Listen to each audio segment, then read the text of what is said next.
Gloire à Dieu. Je suis content de te voir ce matin. Je remercie le Seigneur pour ta présence ce matin. Parce que vois-tu, ta présence n'est pas normale.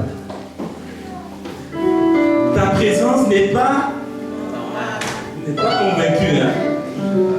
Ta présence ici n'est pas normale. Il y a beaucoup d'hommes et de femmes qui cette nuit ont quitté la terre. Ils sont plus de ce monde.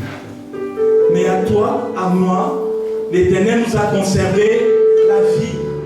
Il nous a renouvelé le souffle de vie. Est-ce que nous l'avons payé? C'est une grâce. Et moi, je me réjouis chaque matin quand je me lève avec le souffle de vie renouvelé. Je bénis l'Éternel. Dis à ton voisin, je bénis Dieu pour ta présence.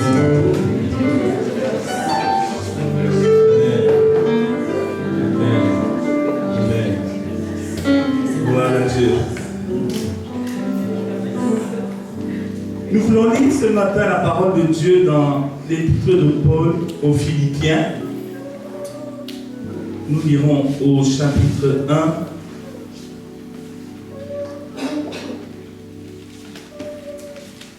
Les versets 1 à 11. Philippiens, chapitre 1. Épître de Paul aux Philippiens, chapitre 1. Les versets 1 jusqu'au verset 11. Je vais demander à mes sœurs. Philippiens chapitre 1, verset 1 à 11. De la part de Paul et Timothée, serviteurs de Jésus-Christ, à tous les saints en Jésus-Christ qui sont à Philippe, aux responsables et aux diacres, que la grâce et la paix vous soient données de la part de Dieu, notre Père, et du Seigneur Jésus-Christ. Je dis à mon Dieu ma reconnaissance de tout le souvenir que j'ai de vous. Dans toutes mes prières pour vous tous, je ne cesse d'exprimer ma joie à cause de la part que vous prenez à l'Évangile depuis le premier jour jusqu'à maintenant. Je suis persuadé que celui qui a commencé en vous cette bonne œuvre la poursuivra jusqu'à son terme, jusqu'au jour de Jésus-Christ. Il est juste que je pense cela de vous tous parce que je vous porte dans mon cœur. Vous qui participez tous à la même grâce que moi, aussi bien dans ma détention que dans la défense et l'affermissement de l'Évangile. En effet, Dieu m'est témoin que je vous chéris tous avec la tendresse de Jésus-Christ. Et voici ce que je demande dans mes prières. C'est que votre amour augmente de plus en plus en connaissance et en pleine intelligence, pour que vous puissiez discerner ce qui est essentiel. Ainsi vous serez purs et irréprochables pour le jour de Christ, remplis du fruit de justice qui vient par Jésus-Christ, à la gloire et à la louange de Dieu. Amen. Amen. Amen. Excusez-nous pour les problèmes de réglage technique. Bénissons le Seigneur pour sa parole. Le Seigneur Jésus, avant de quitter ce monde, nous a laissé un commandement. C'est lequel? Oui, c'est aimez-vous les uns les autres, comme je vous ai aimé. Vous aussi, aimez-vous les uns les autres. C'est dans l'évangile de Jean, au chapitre 13, le verset 34. Mais une fois que nous avons reçu cette parole, se pose toujours la question de savoir concrètement comment nous pouvons la vivre. Comment ce commandement que Jésus nous a donné peut, n'est-ce pas, s'exprimer dans nos vies. Lorsque nous lisons, n'est-ce pas, ce passage que nous venons de lire, dans Philippiens, nous sommes touchés par la qualité de la relation qui unissait l'apôtre Paul aux chrétiens de Philippe. Le micro, il fait du bruit.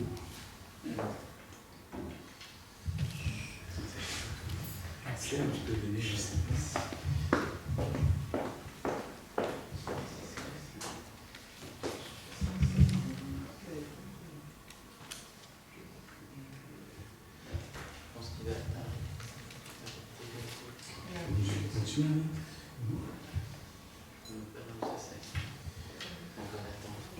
Nous sommes touchés, n'est-ce pas, par la qualité de la relation qui unissait l'apôtre Paul aux chrétiens de Philippe. Et cette relation-là nous donne un merveilleux exemple de communion fraternelle à imiter et à développer dans nos vies si nous voulons vivre dans la dimension d'amour que le Seigneur Jésus-Christ nous a recommandé. Vous savez que être en communion, dans communion, il y a une racine. Commun. C'est mettre en commun quelque chose. Vous savez qu'on peut être assis à côté de quelqu'un sans pour autant être en communion avec lui. On peut être avec quelqu'un en train de rigoler sans pour autant être en communion avec lui selon ce que la parole de Dieu nous enseigne.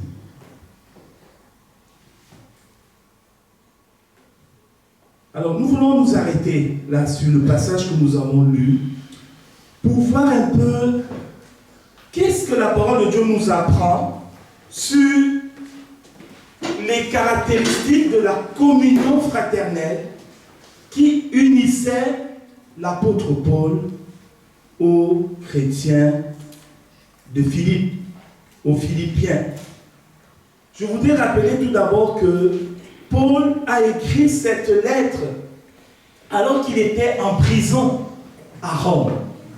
Il était emprisonné à Rome à cause de l'évangile, à cause du fait que Paul a été ce grand prédicateur au travers duquel, n'est-ce pas, près de la moitié du Nouveau Testament a été écrit.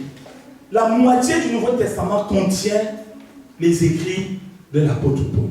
C'est dit quelle a été la dimension de grâce que Dieu lui a donnée pour être un instrument qui a apporté l'évangile aux païens. Les païens dont nous faisions partie. Les païens étaient tout ce qui était considéré comme des non-juifs. Et donc c'est depuis la prison, depuis ce lieu qui aurait pu être, n'est-ce pas, pour lui, un mouroir. Ce lieu qui était plutôt un lieu qui aurait pu être un lieu de détresse, qui aurait pu être un lieu de plainte. Et bien c'est de la prison que vont, n'est-ce pas, jaillir du cœur de l'apôtre Paul ces paroles. Et je voudrais vous encourager à lire tout l'épître aux Philippiens. L'épître aux Philippiens est l'épître de la joie. L'épître de la joie. Et cette épître de la joie est née dans une prison. C'est aussi dit pour nous, bien-aimés frères et sœurs, que quand bien même tu serais dans une situation de détresse, la joie peut jaillir de ton cœur. Amen. La joie de la présence de Dieu, la joie de l'Éternel est notre force. Paul est en prison, mais c'est lui qui apporte la joie aux hommes et aux femmes qui sont libres. Amen. Amen. Dieu voudrait que le Seigneur veut que nous soyons de ces hommes et de ces femmes qui apportent la joie, même au milieu de la détresse. Et il y a trois caractéristiques de cette communion fraternelle qui transparaissent dans ce passage. La première, c'est au verset 3, quand l'apôtre Paul leur dit ceci: je rends grâce à mon Dieu de tout le souvenir que je garde de vous. se souvient des Philippiens. On ne peut pas prétendre être en communion fraternelle au sens biblique si on ne se souvient pas des autres. Et Paul, il leur dit quoi? Il dit, je rends grâce à mon Dieu de tout le souvenir que je garde pour vous, ne cessant dans toutes mes prières pour vous tous de manifester ma joie. Paul se souvient des Philippiens avec joie. Et pourtant, il aurait pu se souvenir d'eux autrement. Il aurait pu se souvenir d'eux avec tristesse. Il aurait pu se souvenir d'eux avec amertume. Il aurait pu se souvenir d'eux avec une autre disposition de cœur. Parce que le séjour de Paul à Philippe n'a pas été, n'est-ce pas, un séjour de repos. Si on regarde dans Actes des Apôtres au chapitre 16,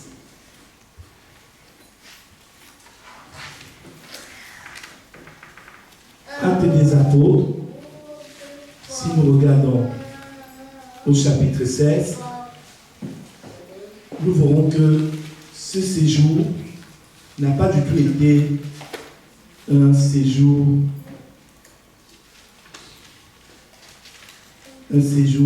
facile. Actes des Apôtres au chapitre 16, à partir du verset 16. On avait déjà lu tout à l'heure Actes des Apôtres au chapitre 16, n'est-ce pas? Je vais faire André. Ben on y reste aujourd'hui. Actes des Apôtres au chapitre 16, à partir du verset 16. Comme nous allions au lieu de prière, une servante qui avait un esprit de python et qui, en devinant, procurait un grand profit à ses maîtres, vint au-devant de nous et se mit à nous suivre. Paul et elle criaient, « Ces hommes sont les serviteurs du Dieu très haut, et ils vous annoncent la voie du salut. » Elle fit cela pendant plusieurs jours. Paul, fatigué, se retourna et dit à l'esprit, « Je t'ordonne au nom de Jésus-Christ de sortir d'elle. » Et il sortit à l'heure même. Les maîtres de la servante, voyant disparaître l'espoir de leur bien, se saisirent de Paul et de Silas et les traînèrent sur la place publique devant les magistrats. Ils les présentèrent aux prêteurs en disant, « Ces hommes troublent notre vie. Ce sont des Juifs qui annoncent des coutumes qu'il ne nous est permis ni de recevoir ni de suivre à nous qui sommes romains. » La foule se souleva aussi contre eux, et les prêteurs, ayant fait arracher leurs vêtements, ordonnèrent qu'on les bâtît de verges. Après qu'on les eut chargés de coups, ils les jetèrent en prison en recommandant au geôlier de les garder sûrement. Le geôlier, ayant reçu cet ordre, les jeta dans la prison inférieure et les mit les sept aux pieds. Amen. On peut déjà s'arrêter là. Le séjour de Paul à Philippe n'a pas été un séjour de tout repos. Paul et Silas, parce qu'ils avaient apporté la délivrance à une femme qui était, n'est-ce pas, habitée, possédée d'un esprit de divination, qui procurait un gain à ses maîtres, Paul et Silas vont être saisis. Paul va être saisi. Ils vont être traînés, n'est-ce pas, devant les juges de la ville. Ils vont être battus. Ils vont être humiliés. Ils vont être fouettés. Et ensuite, on va les confier au geôlier. Et le geôlier va les mettre, n'est-ce pas, dans la prison intérieure, dans la prison de la prison. Et ensuite, on les mettra des seins aux pieds pour qu'ils n'osent pas, n'est-ce pas, s'échapper. Autrement dit, quand l'apôtre Paul se souvenait, n'est-ce pas, de Philippe, ça aurait dû être des souvenirs de tristesse, des souvenirs d'amertume, des souvenirs de découragement. Moi, je leur ai fait du bien, mais ils m'ont mis en prison. Mais l'homme de Dieu ne se souvient pas de ça. L'amour de Dieu dans son cœur va noyer tous ces aspects de tristesse. Et de quoi l'apôtre Paul va se souvenir? Quand il a dit, je me souviens de vous avec joie. Mais il va se souvenir, mais de Lydie. Lydie, Au verset 13 du livre des Actes. Qui était cette femme de quelle ville? De la ville de... On en a parlé dimanche dernier. Elle était de la ville de Thyatire. D'ailleurs, on a parlé de quoi dimanche dernier?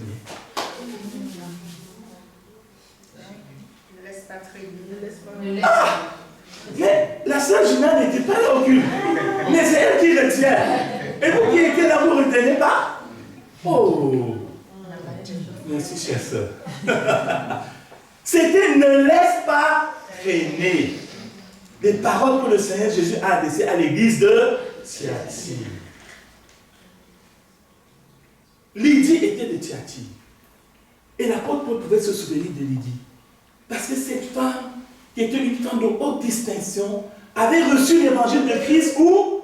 À Philippe. Paul se souvenait de Lydie. Paul pouvait se souvenir aussi de qui? Du geôlier. Du geôlier qui avait pourtant mis Paul dans la prison de la prison et avait attaché les 7 aux pieds.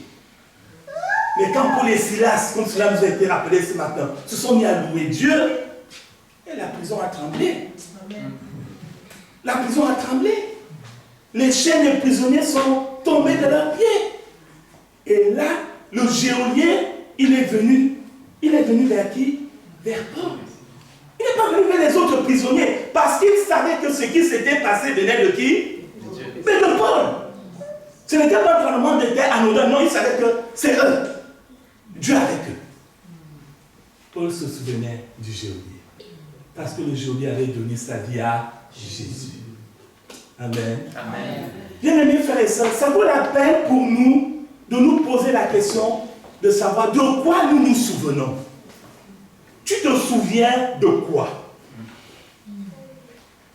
Tu sais, le peuple d'Israël, ils étaient avec Moïse dans le désert. Ils étaient avec Moïse. Mais quand il y avait des problèmes, ils se souvenaient de qui?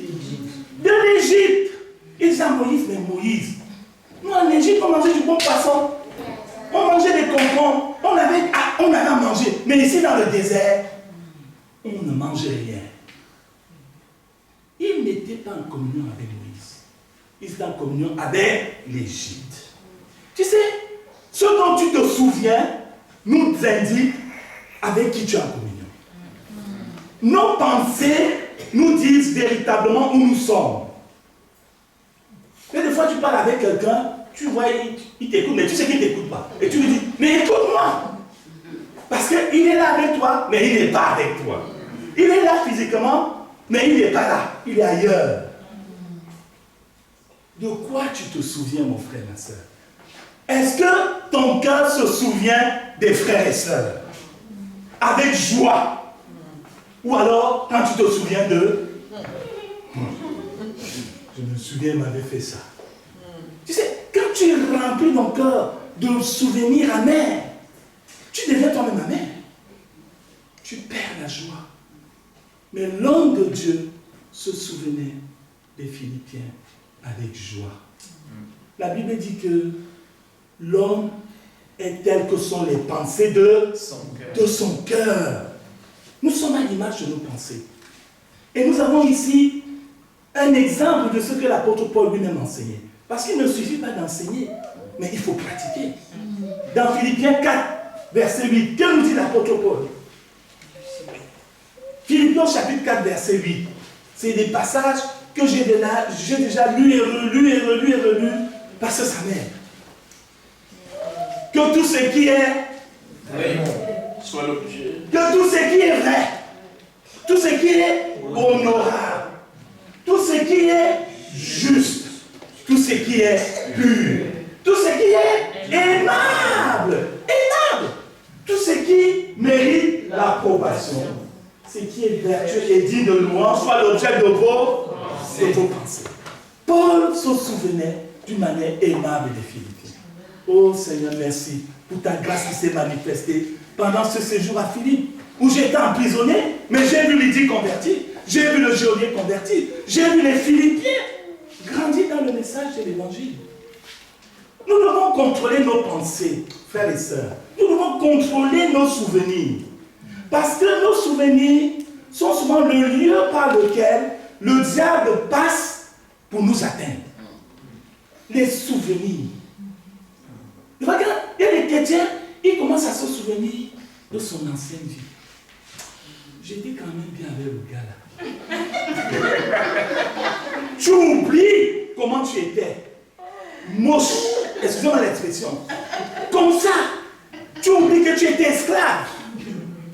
Le peuple d'Israël, c'est ce qu'il faisait. On était bien en Égypte, mais vous étiez des esclaves. Donc on nourrit les esclaves pour faire quoi? Pour qu'ils travaillent. Et qu'ils donnent au travail. Ils ont oublié ça. Mais on était bien en Égypte. Nous ne devons pas avoir la mémoire courte. Ils ont oublié comment l'Éternel les a délivrés de Pharaon. Comment Dieu a ouvert la mer rouge. Comment ils ont pu oublier ce miracle? Des fois je me dis, comment ils ont fait pour oublier? Mais on est pareil. Malheureusement, on est pareil. C'est pourquoi il nous a dit, comptez-les bienfaits de Dieu. Souviens-toi. Souviens-toi. Remplis tes souvenirs de pensées aimables. Merci Seigneur pour ce que tu as fait pour tel frère, pour telle soeur, pour ma famille, pour un tel. Et quand tu te remplis de souvenirs comme ça aimables, non seulement toi-même tu es dans la joie, tu es dans la paix et tu peux communiquer cela aux autres. Tu peux le communiquer aux autres. Paul se souvenait de l'œuvre de Dieu dans la vie des Philippiens. Je pense que ça vaut aussi la peine de nous poser la question de savoir, est-ce que le pasteur se souvient de moi d'une manière aimable? Est-ce que le pasteur pense à moi? Il dit, merci Seigneur pour le frère. Ou bien il gémit, il dit, il est dur, il faut qu'il change, il a du mal. Vous savez, des fois on pleure devant Dieu, hein? Faut pas croire, hein? Des fois on pleure aussi, parce que des fois on dit, Seigneur, aide-le, aide-le. Je ne suis pas en train de vous dire de venir faire semblant, hein, pour que derrière vous puissiez dire le pasteur sera content de moi. Non, ce n'est pas ça l'objectif des Philippiens non plus. Mais quand l'homme de Dieu exprime ce sentiment-là, mais c'est qu'il y avait une réalité. C'était vrai. Paul se souvenait d'eux avec joie. Amen. Amen. Si nous voulons voir cette communion fraternelle se développer au milieu de nous, posons-nous la question de nos souvenirs.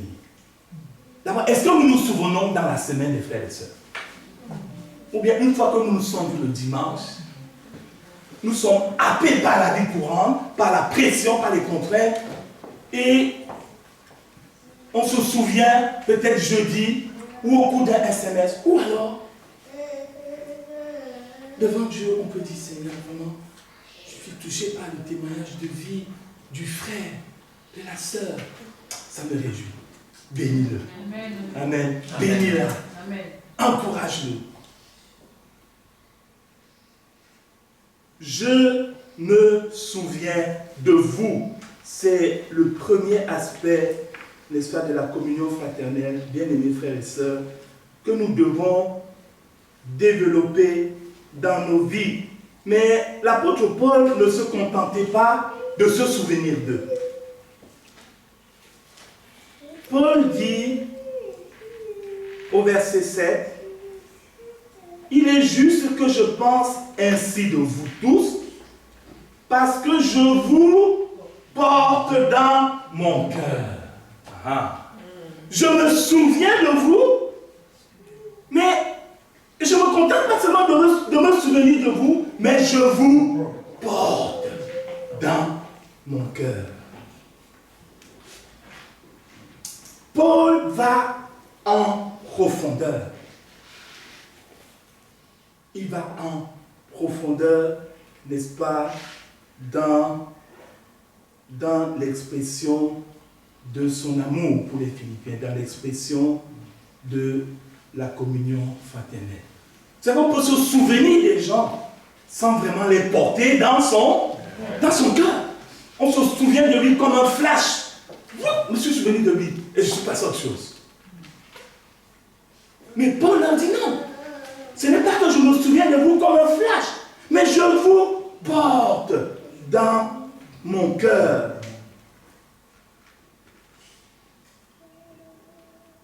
Des fois, on se souvient des gens qui nous portent sur les nerfs. Lui, là, il m'énerve.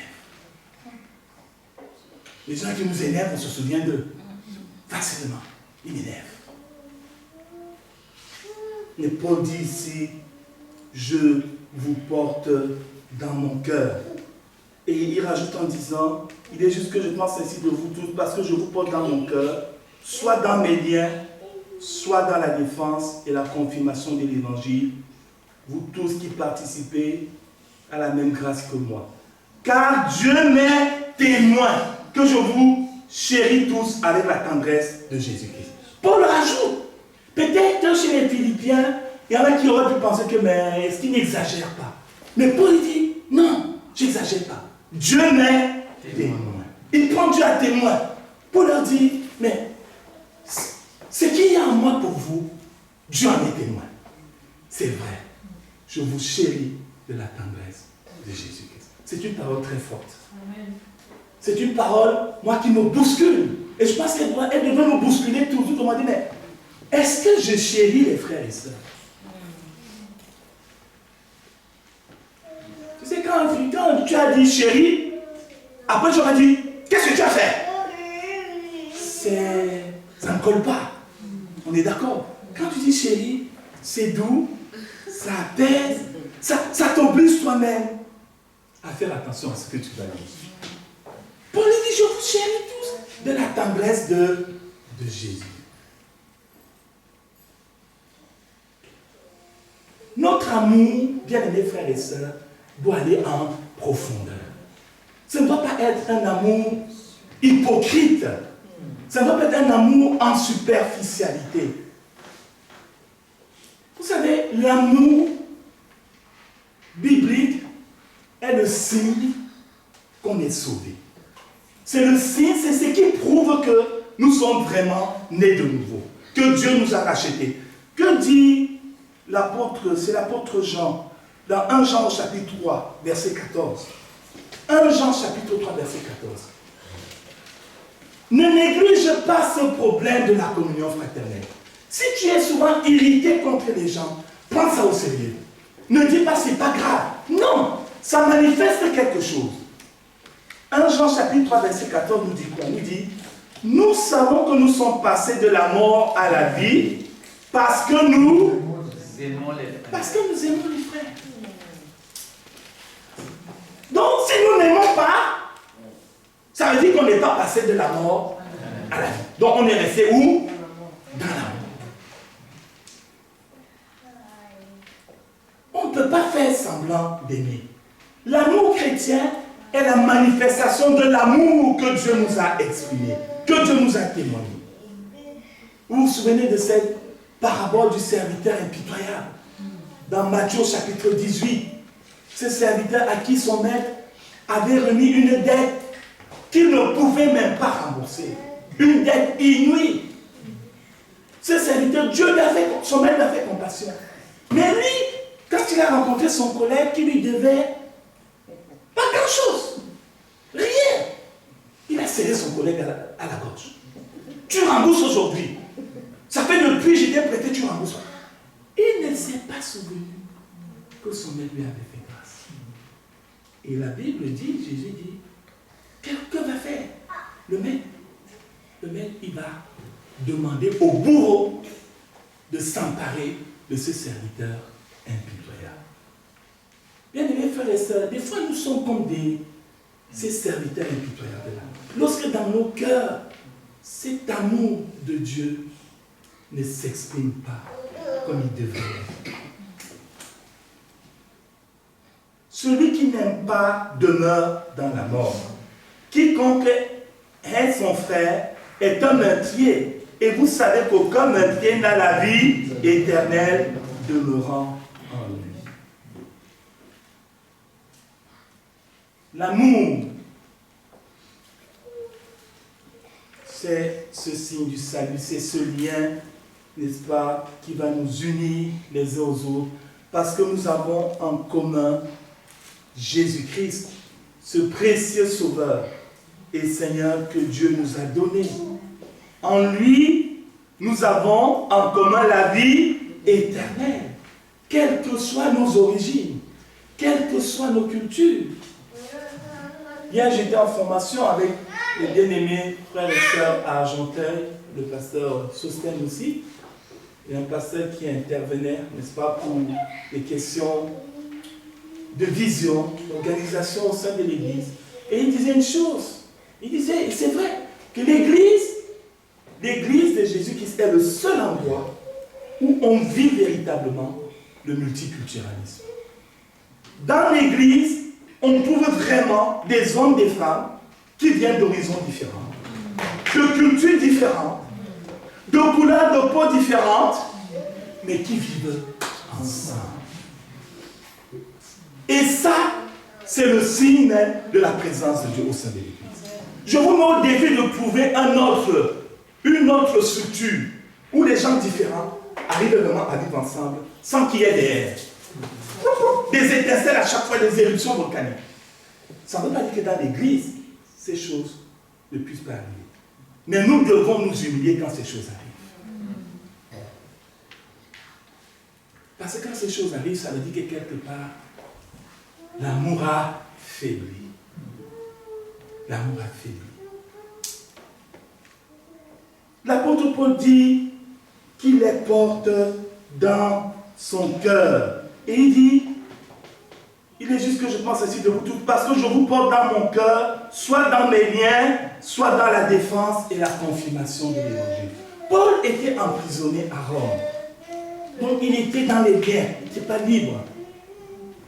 Mais en même temps, Paul devait comparaître devant le tribunal pour se défendre face à ses accusateurs, qui l'accusaient, n'est-ce pas, de tous les maux. Mais Paul, il dit ici aux Philippiens qu'il les porte dans son cœur, dans ses liens. Dans Éphésiens chapitre 3, verset 1, l'apôtre Paul dit ceci: à cause de cela, moi, Paul, le prisonnier de Christ, pour vous, païens. Paul était en prison parce qu'il avait annoncé l'évangile aux païens. Il était en prison pour nous. Il était en prison, n'est-ce pas, pour les Philippiens. Et Paul savait aussi que, à cause de la manière dont il allait se défendre devant ce tribunal romain, eh bien, les autorités romaines allaient prendre connaissance de l'évangile. Les autorités allaient savoir ce que c'est que le message de l'évangile. D'ailleurs, quand il était passé devant le roi Agrippa et toute la cour du roi, mais il a annoncé le message de l'évangile à des rois. Donc Paul savait que là où il devait comparaître devant la justice, ça allait être pour lui l'occasion d'annoncer le message de l'évangile aux autorités. Et le fait que l'évangile soit connu des autorités allait aussi faciliter l'annonce de l'évangile par les païens, par les Philippiens. C'est pourquoi Paul dit: je vous porte dans mon cœur. C'est-à-dire, l'apôtre Paul ne considère pas que sa situation de prisonnier n'engage que lui. Mais il voit quelle est la portée de son état de prisonnier. Il est conscient que ce qu'il va dire, ce qu'il va faire, aura un impact sur les Philippiens, aura un impact sur les autres chrétiens. Je voudrais te dire, nous avons besoin de comprendre une chose. Vous savez, souvent quand un membre du gouvernement commet une erreur, une bêtise, ça éclabousse quoi? Ça éclabousse tout le gouvernement. On ne dit pas: ah, c'est lui seulement qui a fait la faute. Mais on dit: ah, c'est le gouvernement de. Je voudrais que tu sois content, tu sois conscient de la portée de tes actions, de la portée de tes actes. L'apôtre Paul était conscient que là où il était là, l'enjeu, ce n'était pas Paul. L'enjeu, c'était Christ. Et à travers Christ, c'était les Philippiens, c'était les Colossiens, c'était les Éphésiens, c'était tous ces chrétiens qui vivaient vivaient dans ces colonies romaines. C'était cela l'enjeu. Le chrétien doit être conscient du fait que l'enjeu des choses ne se limite pas à lui. L'enjeu, c'est Christ. Derrière Christ, c'est l'Église. Jésus nous le dit lui-même. Jésus nous dit qu'il y aura des persécutions, il y aura des tribulations. Mais il dit qu'il y aurait des tribulations telles que si Dieu ne les avait pas abrégées, même les élus tomberaient. Et Paul, c'est dans 2 Timothée chapitre 3, verset 10, il dit une chose. 2 Timothée chapitre 3, verset 10, l'apôtre Paul. Ça va, vous me suivez toujours? Vous comprenez toujours? Paul dit dans 2 Timothée chapitre 3, verset 10,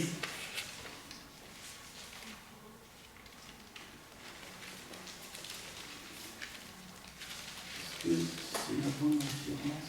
2 Timothée chapitre 2, verset 10, autant pour moi. Il dit, c'est pourquoi je supporte tout à cause de qui? Des élus, afin qu'eux aussi obtiennent le salut qui est en Jésus-Christ avec la gloire éternelle. Ça veut dire que Paul, là il est en prison, il dit, je suis en prison pour les Philippiens. Je suis en prison pour un tel. Donc, ma défense, c'est pour le défendre.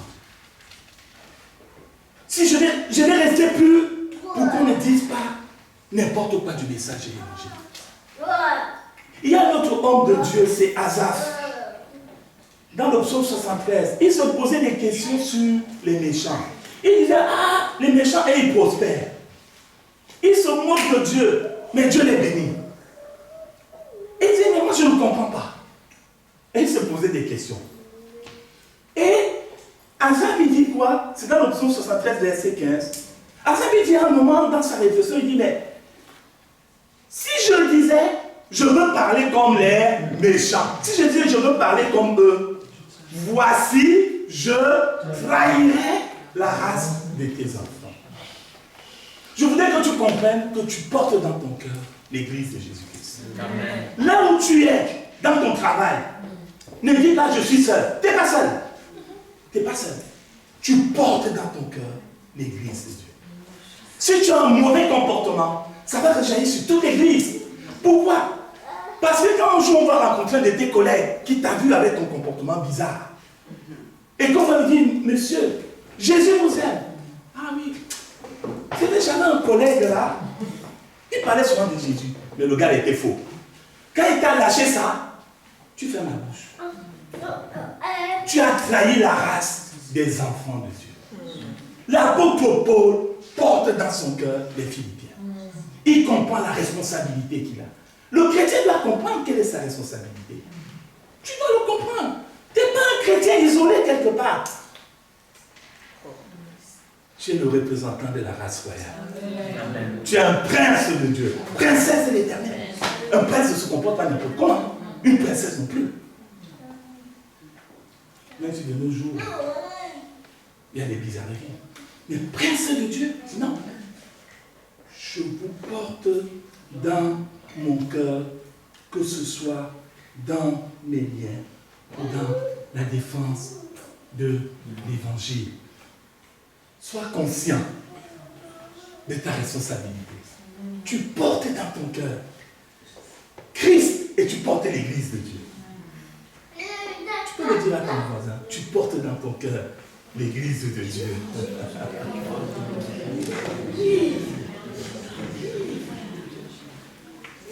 C'est pourquoi, tu sais, avant d'agir, de faire n'importe quoi, tu dois réfléchir. Tu dois te dire, mais si les frères et sœurs me voient faire ce que je fais, est-ce qu'on va m'applaudir?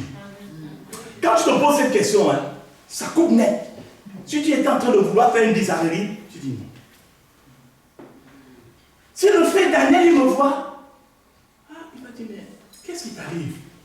J'aurais honte. Et donc, tu arrêtes.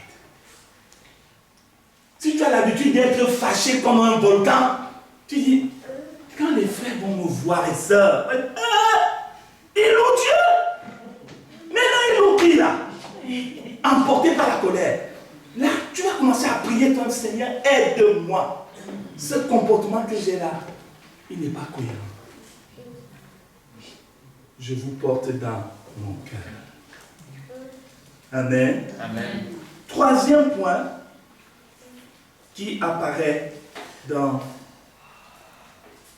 ce lien de communion fraternelle qui unissait l'apôtre Paul aux Philippiens, c'est lequel d'après vous? Vous devez le trouver. C'est la prière. La prière. Je prie pour vous. Mais voyez-vous,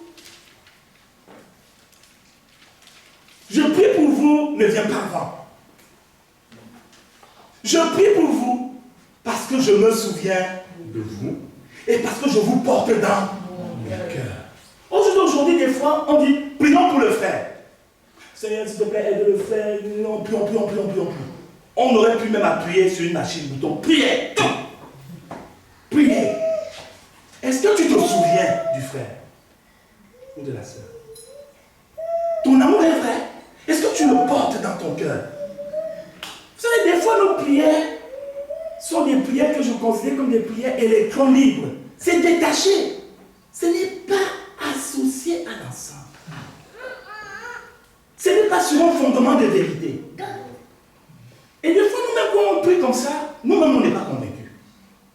Nous-mêmes, on n'est pas convaincus. Des fois, on s'entend prier, on dit, Seigneur, aide-moi, il y a un truc qui ne va pas là. Non, ça ne vous arrive pas ça? Si. Ça vous est jamais arrivé ça? Si. C'est pourquoi avant de bombarder les prières, examine ton cœur. Avant de dire, Seigneur, je prie pour le frère et la sœur. Seigneur, viens à mon secours, parce que je me rends compte que mon amour, l'amour fraternel là n'est pas vrai en moi. C'est pas vrai.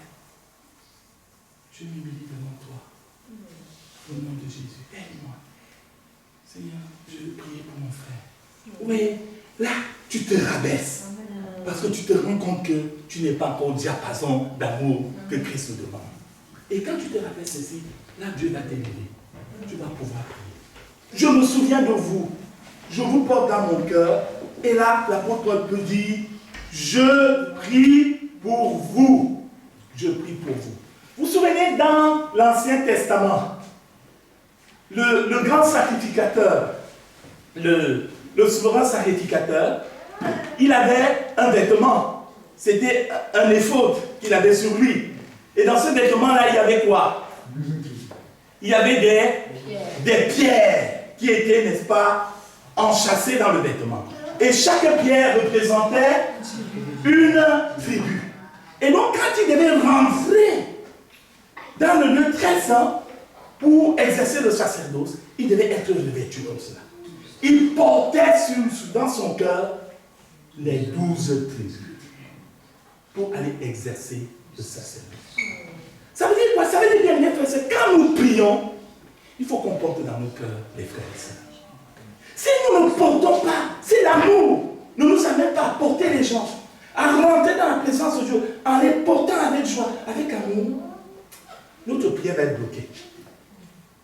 Elle va être bloquée. C'est comme ça qu'il rentrait. C'était une image que Dieu nous donnait. Mais il devait rentrer comme ça. Il ne devait pas mettre son t-shirt. Il rentrait avec le t-shirt. Il mourait. Et quand il rentrait dans le lieu très saint, on lui attachait une corde au pied. Il avait des clochettes. Parce que quand on entendait que les clochettes sonnaient, il est mort. Et comme personne ne pouvait rentrer, il fallait tirer la corde. Parce que celui qui rentrait dans le lieu très saint, il n'y avait qu'une seule personne. Ce n'était même pas Moïse. C'était le grand souverain qui rentrait. Une fois par an.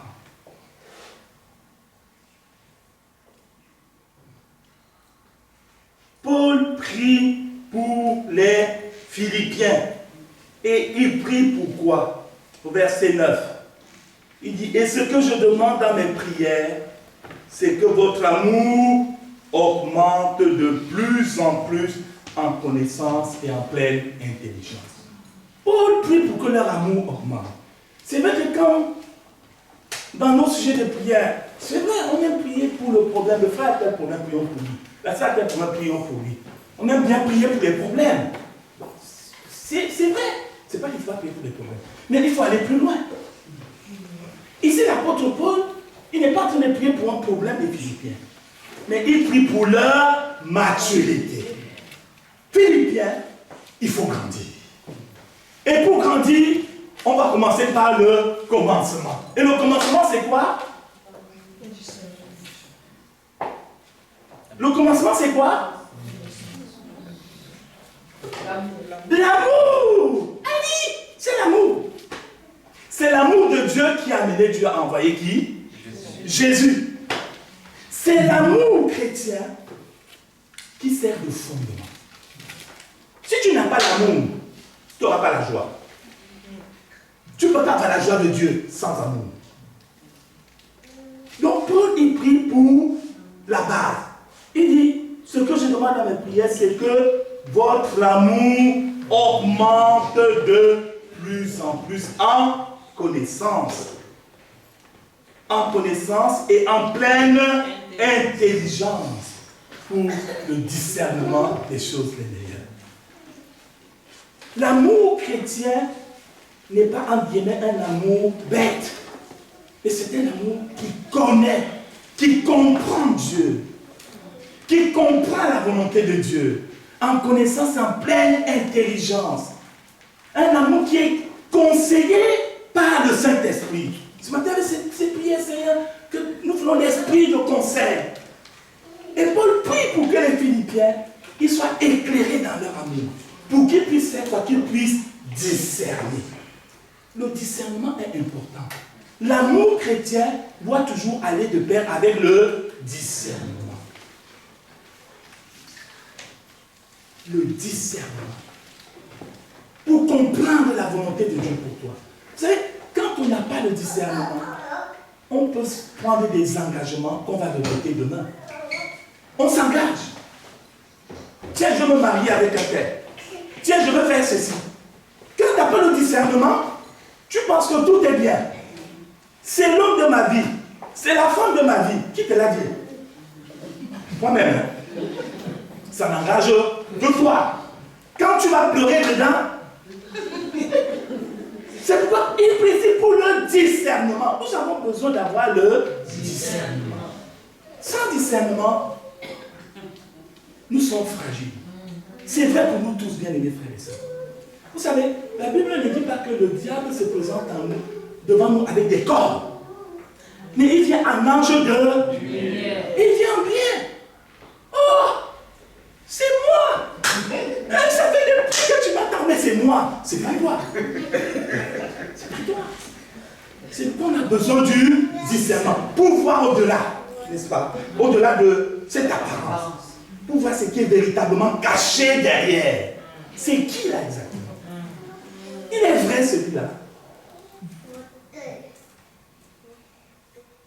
Nous avons besoin, n'est-ce pas, qu'on prie pour nous dans ce sens. Seigneur, que l'amour augmente dans le cœur du frère, de la sœur, pour qu'il apprenne à discerner, qu'il comprenne ta volonté, qu'il soit éclairé dans son esprit. Et l'apôtre Paul continue en disant, pour le discernement des choses de mer, afin que vous soyez comment? Purs et irréprochables pour le jour du Christ. Ce matin, on a chanté beaucoup de chants.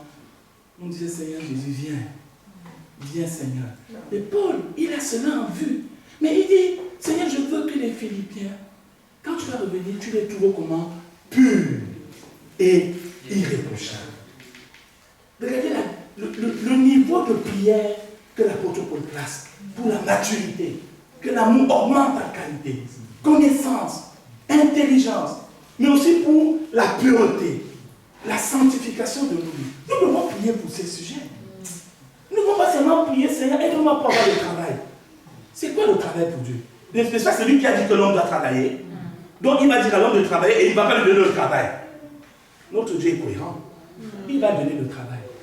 Parce qu'à cause de son amour et de sa fidélité. Mais il veut changer les choses en nous. Et Paul prie pour que nous soyons purs et irréprochables. Et il continue en disant, pour le jour du Christ, remplis du fruit de justice qui est par Jésus-Christ à la gloire et à la louange de Dieu. Le fruit de justice. Galates 5, 22 nous dit quoi? Galates 5, 22 nous parle de quoi? Du fruit de l'esprit. Alors c'est quoi le fruit de l'esprit? C'est l'amour, oui. la joie.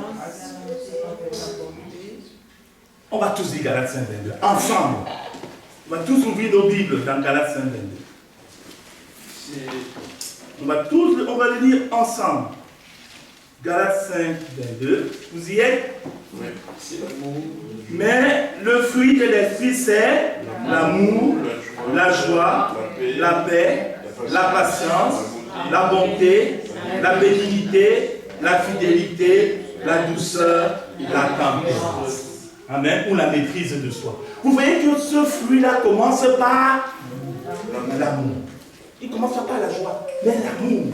Parce que cet amour-là est la base, c'est le commencement. S'il n'y est pas au beau fixe, le reste ne va pas tenir. Amen. Amen. Nous arrêtons là ce matin.